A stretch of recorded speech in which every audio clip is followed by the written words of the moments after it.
Ang unang pagbasa naghisgot sa kalainan sa balaod nga sinulat sa tao or sinulat sa bato, sinulat sa papel, o ang balaod nga gisulat sa espiritu.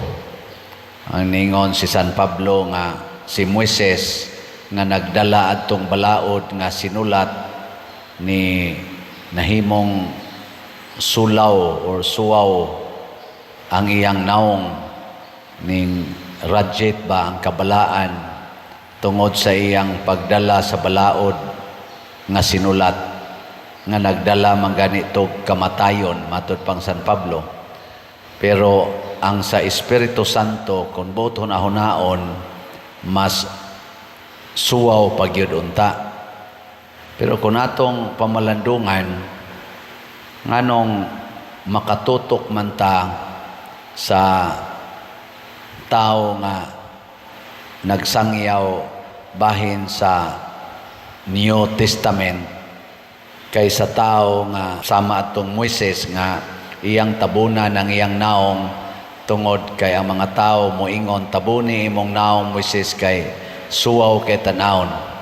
Pero karon pras nako nagsangyaw ko diri sa may tan-aw niyo ni suwaw akong naong. Wa naman gani mo maningog nangamatay naman gani mo. So wa masuwaw oy.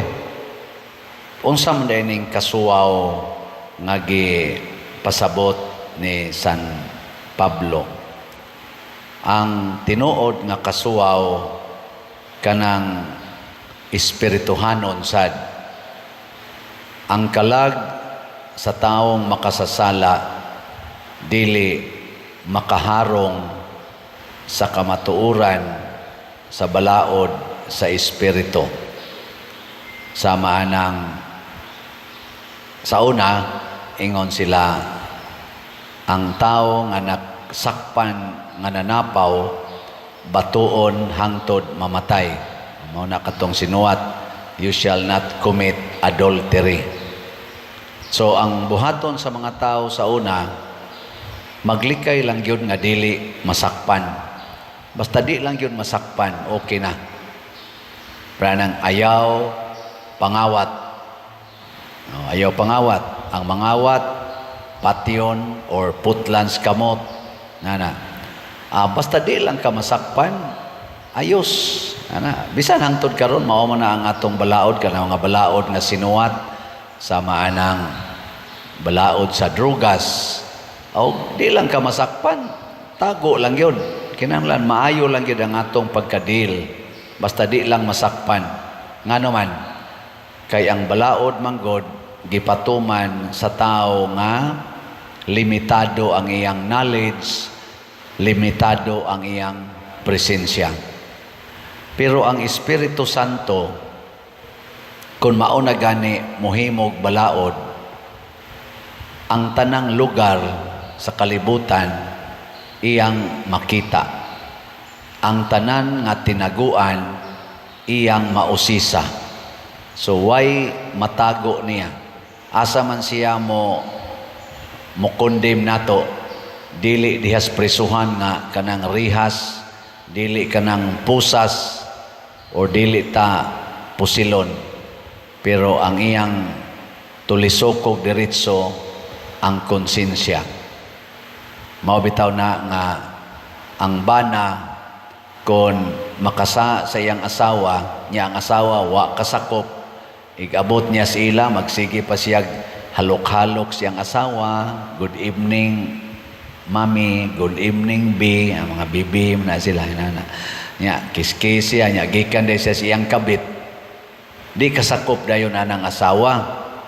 Pero ang bana nga nahibaw nga nagbuhat na siya ana, di na siya mahiluna. Labi nag iyang makita ang iyang asawa kuan kayo, buutan kayo, niya nagtinarong yun, makonsensya siya. Dili siya katutok ba, di siya kaharong sa kamatuuran nga gipresentar diha sa iyang kasing-kasing. The law of the Spirit, the Spirit of truth, the Spirit of love, the Spirit of purity. Di siya kaharong, ana. Mas suwaw na siya, kay bisag matug siya, niya way gatulisok niya, kanunay siyang mag-alindasay, kay makonsensya. Ngilingay mong tupad, ing nawa ka makonsensya karon. Pras natugod, mga buutan kitag naong, sige kitag simba, ako sige jud kog misa, kamo sa diha, ato mga lektor, butang-butang kinag mga brunda diri, kay mga buutan kay naong. Nya, tinuod gyud kaha, nga ang imong huna-huna, wa masudli og dautan. Wa gyud karoy mga biases. Wa roy tao nga inigtan-aw nimo makapanaway dayon ka. Basig na ang imo rang external sign nga ang imong utok kanimanggong brunda kanang ibutang diri nga brunda nagsimbolo na nga mapaubsanon ka. Nya kay mapaubsanon man masinugtanon. Nya tinuod jud kang masinugtanon ka o masinupakon. Ay na lang tanin niyo. Kusog kay mo supak-supak. Mao na ang Espiritu Santo mo'y nahibaw, ana. Munang ningon si San Pablo, nagsunod mi sa Espiritu Santo. O kay ang Espiritu Santo suwaw man kaayo, unya gasunod man sila, makatutok naman sila, ang mga apostoles superior kaysa mga tao sa kalibutan. Ang pasabot ani, mas lig-on silag baruganan kaysa tao nga nagsunod lang sa balaod nga lumalabay. Kay ang balaod nga gisunod sa mga apostoles, balaod man nga dili matapos. Nindot kaayo nga kita sad magsunod aning maong balaod, samtang tumano nato ang mga balaod dinhis kalibutan. Layo kay tas peligro sama anang balaod sa traffic, ang traffic light. Iniglingi nimo wag tuo, nya stop ka, nya wag tuo, mingaw kayo kay alas 2 kadlawon. Unsa man mulabang ka o mohonong gyud huwaton gid nimong mo green. Pero ikaw ra gyung usa diha, kita kay nimo ang isig kadaplin, ikaw ra gyung usa. Unsa man mulabang o dili. Kung naa kay balaod sa Espiritu Santo, di jud ka mulabang. Ngano man gitahod man nimo ang unsay gitudlo, bisan pagway nagtan-aw, bisan pagway peligro, tumano nimo.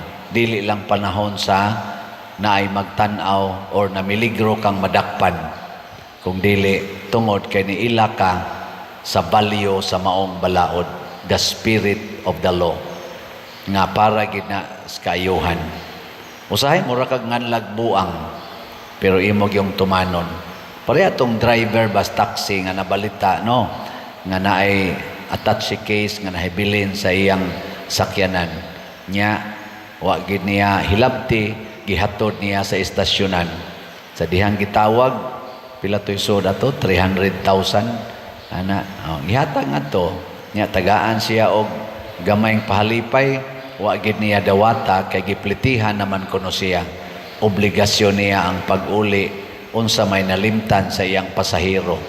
Unsa man tong taxi driver, malangit o maimpierno? Malangit yun to. Ngano man, dili lang tungod kay mahadlok siyang silutan, kung dili nikita siya sa value of honesty, kanabang ayaw hilabti ang dili imo. Muna sa atong tubag sa Salmo, balaan ang Ginoo nga atong Dios. Nganong balaan siya? Kay bisag wa pay mosilot niya, di gyud siya magpakasala. Kay ang sala kontra gina niya. Muna kita sa donta, labi na gid ang atong mga leaders, muila kita nga ang sala kontra gina nato, og dili ta mubuhat ana, di lang tungod kay nahadlok tang silutan kung dili tungod kay di gina siya sugo sa Ginoo. Nakit-a na ta sa Espiritu Santo.